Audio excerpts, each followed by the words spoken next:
Assalamualaikum warahmatullahi wabarakatuh. My name is Yogari Malaysiandi. I'm as moderator from Group 2 Lesson Planning. Dan di sini saya akan menjelaskan tentang hasil analisis kelompok kami. Dan anggota kelompok kami adalah Didi Suryadi, Iman Nur Aini, dan Cynthia Devi Anindya. Berdasarkan modul di halaman 105, ada beberapa pertanyaan. Dan pertanyaan yang pertama adalah, berdasarkan contoh RPP yang disediakan, tuliskan sistematika rencana pelaksanaan pembelajaran secara berurutan. Jadi jawabannya adalah yang pertama, identitas sekolah, meliputi nama sekolah, mata pelajaran, kelas atau semester. Yang kedua, standar kompetensi. Yang ketiga, kompetensi dasar. Yang keempat, material. Yang kelima, skill atau aspek. Yang keenam, alokasi waktu.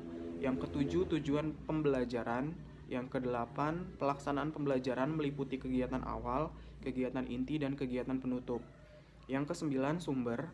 Yang kesepuluh atau terakhir, penilaian. Assalamualaikum warahmatullahi wabarakatuh.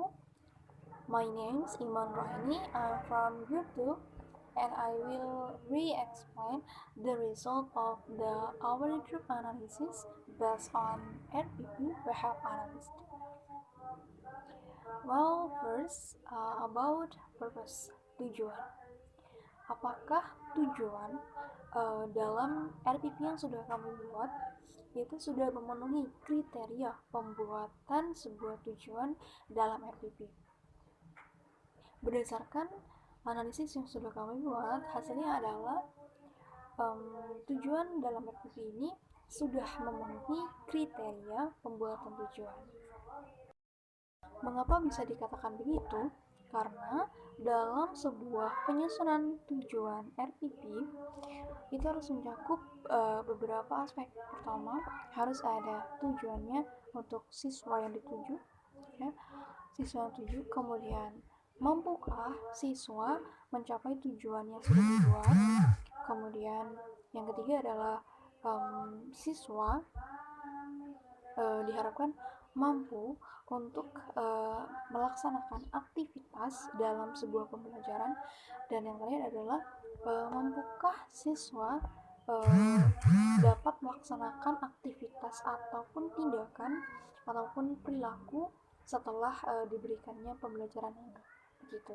Nah, dalam hasil analisis kami, maka RPP ini sudah mencakup beberapa aspek tersebut. Siswanya sudah jelas, kemudian siswa sudah mampu untuk melaksanakan tujuan dan aktivitas dalam pembelajaran sesuai dengan yang tercantum.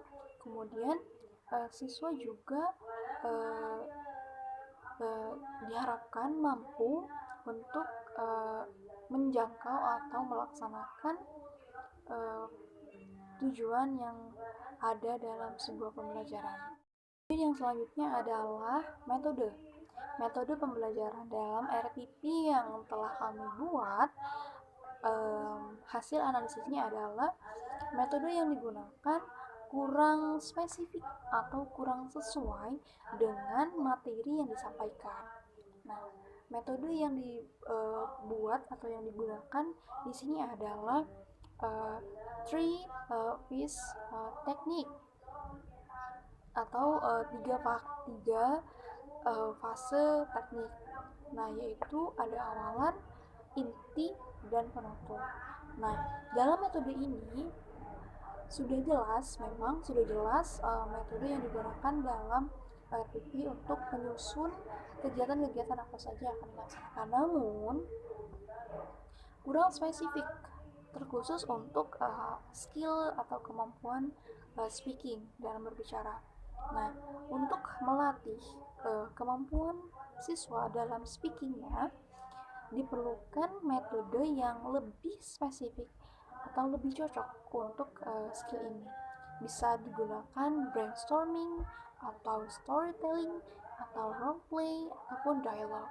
Nah, dari beberapa metode ini, itu jauh lebih mudah melaksanakannya karena bisa melatih siswa untuk mampu berbicara secara jelas, secara lancar, dan juga bisa membiasakan siswa dalam berbicara speaking terkhusus dalam bahasa Inggris. Terima kasih. Tambahannya adalah dalam menentukan sebuah metode pembelajaran itu sangatlah penting. Mengapa? Karena metode adalah cara ataupun hal penting yang sangat berpengaruh terhadap pelaksanaan pemberian materi, terkhususnya siswa dapat lebih mudah menangkap atau menerima materi yang disampaikan oleh guru. Nama saya Cynthia Devi Anindya. Apakah kriteria penulisan materi dalam contoh RPP tersebut sudah sesuai? Jelaskan. Materi dan uraian materi pada contoh RPP ini kami telah memenuhi kriteria dengan alasan materi yang diberikan telah sesuai dengan kebutuhan belajar siswa agar yang lainnya dapat mencapai tujuan pembelajaran. Dalam RPP ini juga telah disesuaikan tema, subtema atau jenis teks, dan butir-butir materi yang dicakup untuk materi pembelajaran reguler, pengayaan, dan remedial. Butir-butir materi yang dimaksud harus relevan dengan indikator pencapaian kompetensi yang mencakup pengetahuan faktual, konseptual, prosedural, dan metakognitif yang sesuai dengan turutannya atau kandungan KD. Dan yang E, apakah penulisan sumber pembelajaran dalam contoh RPP tersebut sudah sesuai dengan aturan? Sumber belajar dalam RPP ini kurang relevan atau tidak spesifik. Dalam RPP yang benar, penulisan sumber belajar harusnya dicantumkan secara jelas. Sebagai contoh, sumber RPP hanya ditulis dengan buku teks yang relevan. Contohnya kaset atau CD. Seharusnya jika sumber belajar berdasarkan buku, maka ditulis dengan mencantumkan nama pengarang, tahun penerbitan, dan judul buku, dan juga kota penerbitan. My name is Yudi Suryadi. I'm from Group 2. I would like to explain about a component of noting on this lesson plan.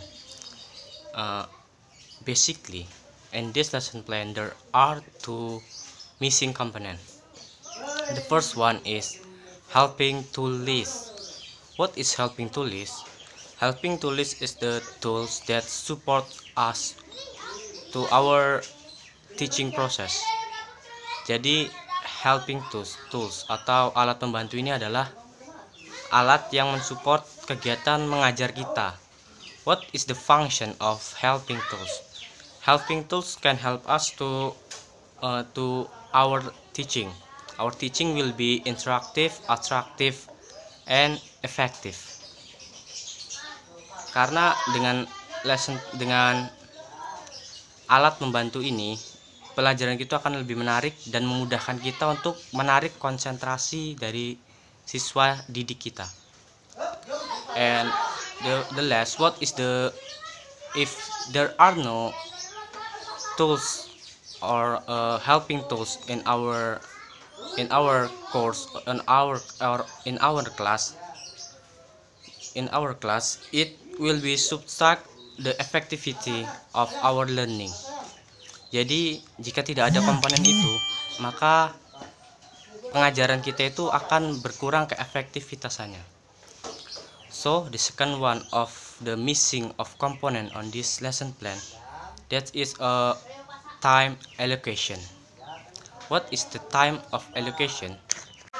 Time allocation is a learning step distraction. Learning step distraction be based on the time.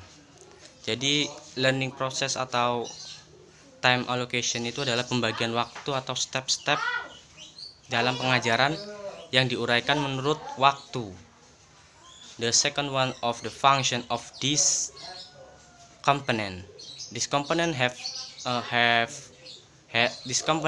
has function as increase time effectivity in our teaching process. Jadi fungsinya itu adalah untuk mengakomodasi atau memposisikan setiap step-step itu dalam waktu secara teratur. Dan hal ini bisa membangun keefektivitasan dalam mengajar. Jadi setiap waktu itu ada pembagiannya.